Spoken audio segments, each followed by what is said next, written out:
So my goal is to replace multi-million-dollar MRI machines with a consumer electronics wearable so we can harness the forces of the consumer electronic industry to make them ever better every year.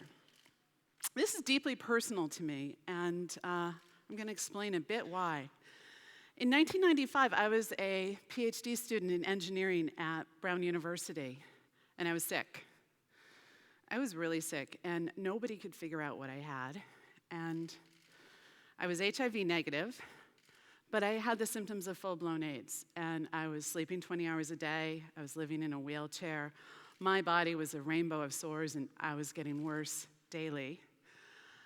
And it hit my intellect. I couldn't think through the simplest of problems. I couldn't even subtract. And so I had to face facts. And I went to the registrar's office and I filled out the paperwork to drop out of my doctoral program and go home to die. And then somebody sprung for the cost of an MRI.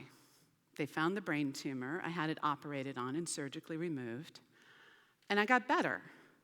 6 months later, I finished my PhD, and then I co-founded my first startup.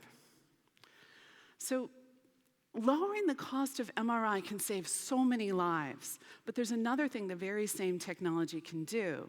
It can allow us to connect our brains directly to the computer, so we can upload and download thoughts and enhance our minds and our thinking in profound ways. The stuff of science fiction. I figured out the physics to do it, and I'm going to talk to you about that today.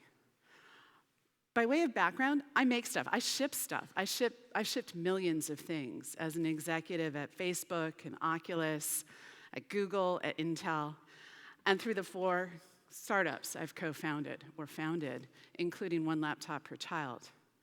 I make hardware, software systems on the hairy edge of what the physics will do, and I take them from crazy idea through invention to prototype, all the way to mass production. And I've done this over and over now for a couple of decades. This is my boldest project yet, and I'm really excited to talk to you about it in these early stages today. So this is it. This is MRI, magnetic resonance imaging. I'm sure many of you in the audience have had the pleasure of the experience. The images it creates are life-saving. They're transformative. But it's just so expensive. So many people miss out on the benefit it can provide. This system is a few $1,000,000, and it's close to $1 million a year of upkeep. I've been looking at the possibility of using near-infrared light to image the body with a resolution of magnetic resonance imaging. Not UV light, benign near-infrared light at levels lower than you experience outside on a bright sunny day.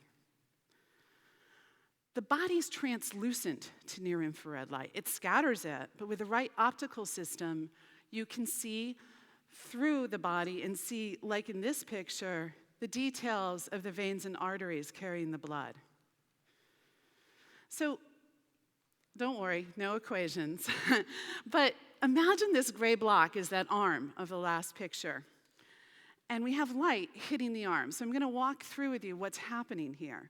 The light's invisible, but I'm color-coding the light so we can look at what happens to each ray. It's all going fast. It's light, so it's going at the speed of, right? Good.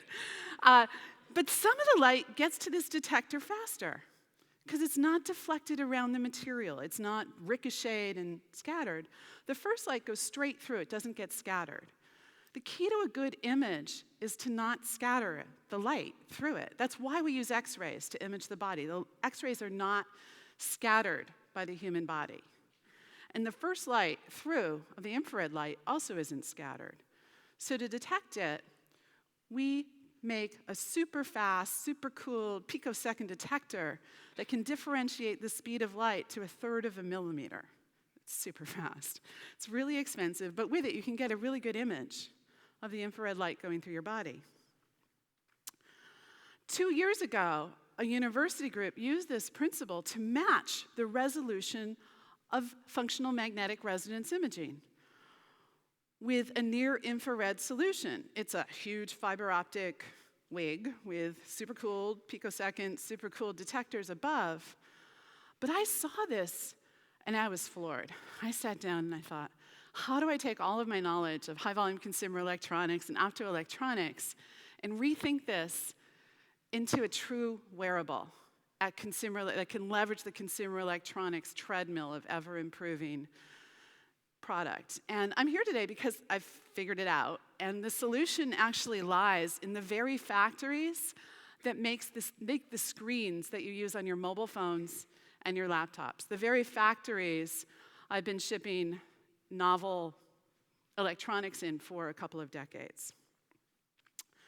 So the key to this is holography. And I'm not talking holography like Tupac appearing on stage in Las Vegas, or even in virtual reality, the marketing term used by some companies to describe it, even though it's really VR or AR. I'm talking about the original first definition of holography, the thing that won the Nobel Prize in the 1970s. A hologram is depicted here. This film has really, really small pixels, about micron size, about the size of the wavelength of light. And so it can capture the waves in the wavelength of light. We call that phase. Light's a wave, there's ups and downs, peaks and valleys, and we can capture those.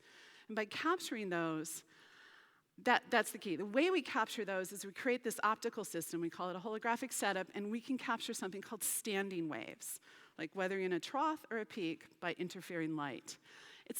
Standing waves are a lot like what a guitar string looks like when you pluck it. Those are standing waves.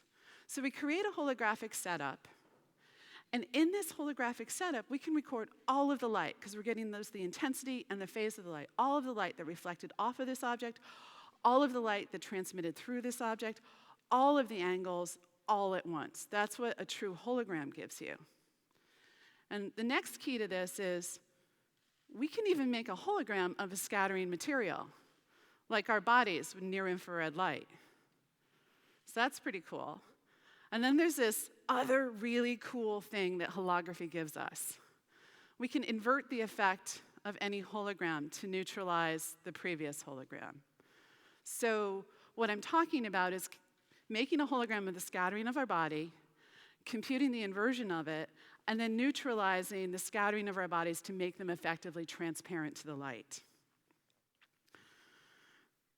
The problem is our bodies move around a little bit, so the scatterers are changing a bit. So we can't record this hologram in film. We need a computer-generated holographic video system. Well, my first love was holography. As a grad student, with a team of grad students in 1989 at MIT, we built the world's first holographic video system. It was a long time ago. We put together by hand a system with 1 micron pixels, and we actually used a supercomputer at the time to compute the holographic images in real time. That was 1989. Computers have gotten a lot better. And at that time, screens have gotten a lot better. At that time, the typical screen size of a pixel was over 1 millimeter. So now it's 2016, and pixel size and resolution of screens have gotten much better to enable the smartphones that we read crisp images and text on every day. And that technology has been reappropriated by the quest for high-quality virtual reality. And the screen industry has responded with ever smaller pixel sizes and ever higher resolution. And what's coming down the pike for the next generation VR is extraordinary. You're going to see very crisp images on VR systems, but not small enough for fully computer-generated holography. But that's okay. As I've mentioned, I've been designing all these kinds of cool screen technologies for decades. So I've architected several solutions that can use the existing factories as is to make holographic LCDs optimized for near-infrared light to help us with this problem. So here's back to our diagram. Now we put the holographic LCD in front of the scattering material. The holographic LCD is computed to neutralize the effect of the scattering, and I've added something else. In a hologram, you can add a lens, and I'm adding a dynamic lens, a scanning lens that scans the area of interest by area of interest, or we call voxel. Pixel in 3D is called voxel. So here's an example. I focus the light all down to 1 voxel, and then I let it rip and look at what light comes on the detector. A cheap detector, a single pixel detector, a video rate detector. Less complicated than the detectors in your mobile phones. And there's another thing you need to know. Blood absorbs infrared light. So we can see just by looking at the intensity of light on that detector whether there's blood there or not, whether there's internal bleeding, whether there's a tumor, or whether there's not blood, whether there's a clogged artery. And there's more. The absorption of blood changes whether the blood is carrying oxygen or not. So voxel by voxel, we can make a map of our brains and see where oxygen is being consumed. That's exactly what fMRI does, is make an oxygen map, voxel by voxel, of the blood flow, of the oxygen flow in our brain. So I'm talking about, with an LCD and a detector, replacing the functionality of a multi-million-dollar MRI machine.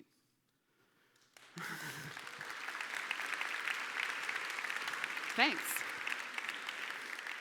So just to be clear, there's pretty complicated software here, but that's a good place to put the technical problem. We're really good at software. So I'm talking about, again, replacing MRI with really extremely novel kinds of LCDs and detectors and complex software. So we're working on two different kinds of systems, and I call them Bandage and Ski Hat. We'll get better names. But they're lined with an amalgamation of a thin layer of LCD, detector, and an illumination system that wraps around the head or the body. So we illuminate from all sides and detect from all sides to get really high resolution. We're not throwing away 99% of the light here like we need to do to use those expensive detectors. We use it all, so we can get much better depth and much better resolution. So I want to point out, this sounds so fantastic and unbelievable, but I just want to point out, it leverages the natural evolution of the tools of our time. Software, AI, deep learning, big data centers, and the oft neglected, very sophisticated manufacturing processes that feed the consumer electronics infrastructure of the world. And so, as a comparison, we're talking about a foot of depth, the same or higher resolution of MRI, but rather than it taking up a room, in a ski hat or a bandage, and rather than several $1 million, using consumer electronics pricing. This is what exponential improvement looks like. So you might be thinking, sure, this is great for the developing world, but I'm fine, I just go to my MRI machine here.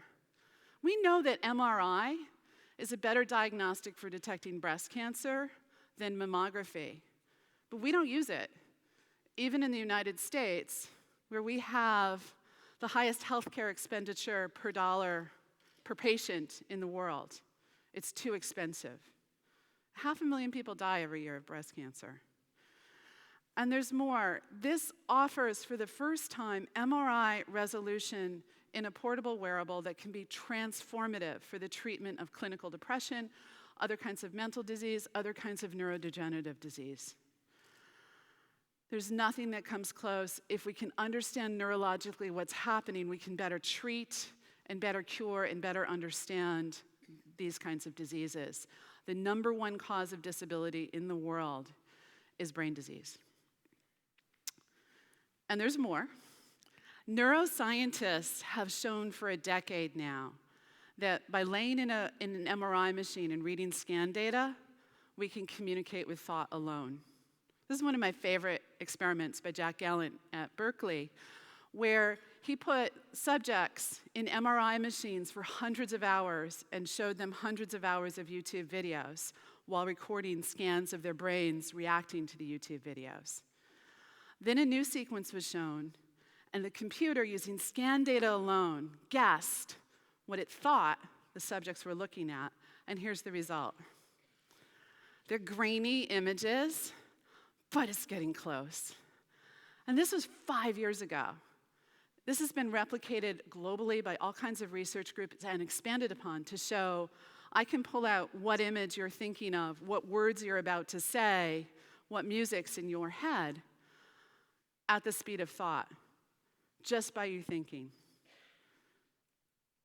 Can you imagine what we could do with a ski hat to amass thousands of hours of data or millions of hours of data collectively, rather than having people lay in these MRI scanners for thousands of hours a year, and then use new algorithmic insight to be able to extract higher resolution and fidelity?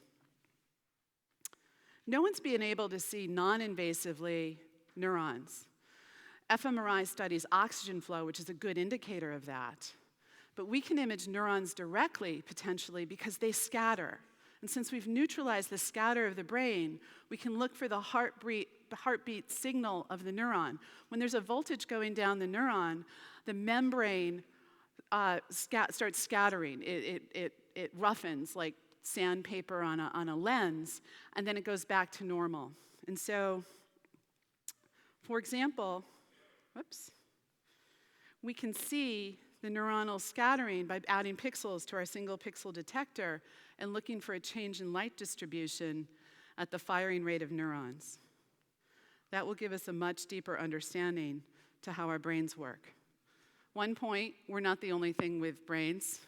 As we transcend language, think about it. What could Stephen Hawking do with this technology? He's got such a slow output rate, as do everyone with neurodegenerative disease. This can be transformative for millions of people. But on a meta level, we're all Stephen Hawking. We're all limited in the output of our ideas in our brains by mechanical moving mouths and typing hands and drawing of pictures. What if we could communicate it with the speed of thought? What would we be capable of then? This technology, consumer electronics with MRI resolution, has the promise to save millions of people's lives.